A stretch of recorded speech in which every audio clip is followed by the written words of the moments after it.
I have a Xiaomi Roborock S5 Max at home, and a few days ago it suddenly disappeared. I could no longer start it from the home screen shortcut, and my home app was simply telling me device expired. And I couldn't do anything to add it back. For some reason, it couldn't be auto-detected.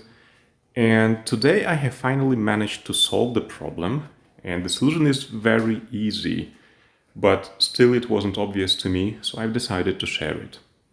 First of all, start the My Home application. It will not have your device first, if you have the same issue as I do.